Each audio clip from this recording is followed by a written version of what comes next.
রায় এসছে তাতে কি মনে হয় মানুষের ঢলে কিছু অভাব পড়বে? কিচ্ছু পড়বে না, আর প্রত্যেকবার থেকে আরও বেশি বাড়বে। আর আজকে দিদি যে বার্তা দেবে তার জন্য মানে কি আশা করছেন, কি বার্তা দেবে দিদি আজকে? বার্তা কি দেবে, আমরা এই 26-এর জন্য রেডি আছি। আবার আমরা মুখ্যমন্ত্রী দিদিকে দেখতে চাই আর মানুষের কাজ করব, যেরকম আমরা দিদির নেতৃত্বে মানুষের জন্য রয়েছি, মানুষের কাজ করছি। আপনারা তো 12 মাস দেখতে পাচ্ছেন কি আমরা তৃণমূল পার্টি দিদি মিলে জুলে কিভাবে কাজ করছে জনগণের জন্য।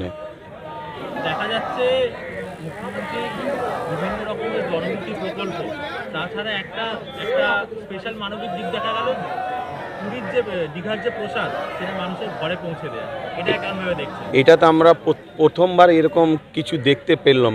ভবিষ্যতে আমরা অনেক জায়গায় অনেক মুখ্যমন্ত্রী হয়েছে রাজ্যে, পর এইভাবে কেউ কাজটা করিনি যেভাবে দিদি মানুষের ঘরে ঘরে গিয়ে প্রসাদ দিয়ে এসছেন। এইটা একটা অ্যান্টিক, এরকম জিনিস আমি আজ পর্যন্ত দেখিনি। এই যে পুরীর মন্দির হওয়াতে বিরোধী কটাক্ষ মন্তব্য করেছে, কি বলবেন? ও তো করবে, ওদের তো কাজ আছে মন্তব্য করা। একটা দেখুন, ওরা হিন্দু হিন্দু করে করছিল, এবার দিদি আমাদের হিন্দু ভাষীদের জন্যে বাঙালি এত ভালো মন্দির করে দিয়েছে, তাকেও নিয়ে ওদের অসুবিধা। তো ওরা কী জাতের লোক আছে আমরা বুঝতে পারছি না। এই যে বাংলা থেকে বাঙালিদেরকে বিতাড়িত করার একটা চক্রান্ত হয়েছে, বিরোধী সরকারের একটা চলছে, এইটা নিয়ে কি বলবেন? এটা খুবই অন্যায় কাজ। আমাদের ভারতবর্ষে সব জাতের লোক থাকতে পারবে, সবাই কেউ কাউকে বলবে না কি এটা বাঙালি আছে, এটা বিহারি আছে, এটা মুসলমান আছে। কেন কি বাঙালে এই বাটোয়ারার পরে যারা এই ভারতবর্ষে থেকে গেছে ওদের পুরো অধিকার ভারতবর্ষে। বারবার বলা হচ্ছে হিন্দিকে রাষ্ট্রীয় ভাষা ভাবে গ্রহণ, ওরা চাইছে, বিরোধী দল চাইছে হিন্দিকে রাষ্ট্রীয় ভাষা বলে, কিন্তু আমাদের তো সংবিধানে তো কোনো রাষ্ট্রীয় ভাষা বলে কিছু নেই। প্রত্যেকটা স্টেটের নিজস্ব ভাষা আছে। সেখানে বাংলাকে বাঙালি থেকে বাংলাকে বঞ্চিত করছে বাঙালি, কি বলবো? এটা খুবই অন্যায়, যারা বঞ্চিত করছে বাংলা লোক হতে দেবে না এটা। সেখানে আপনারা লড়াই করবেন? একদম একদম। কেউ আগার বাঙালকে হিংসা ইয়া নোংরামি করতে চায়, আমরা সব কেউ মিলে ঝিলে বাঙালি, হিন্দুস্তানি, মুসলমান, শিখ সব মিলে আমরা লড়বো বাঙালির জন্য।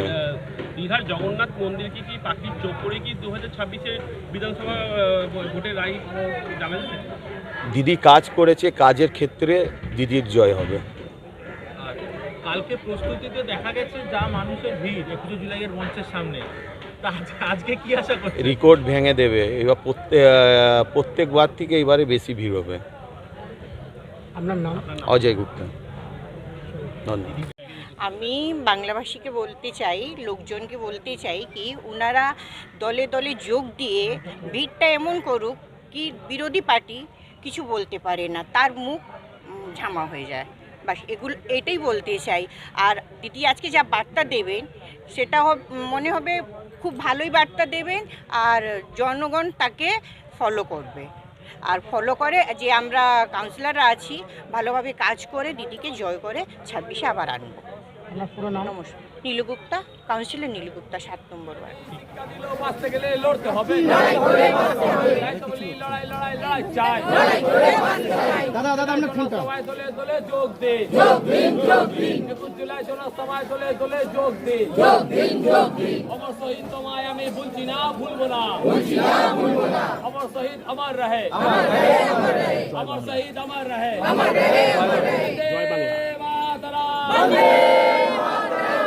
কংগ্রেস।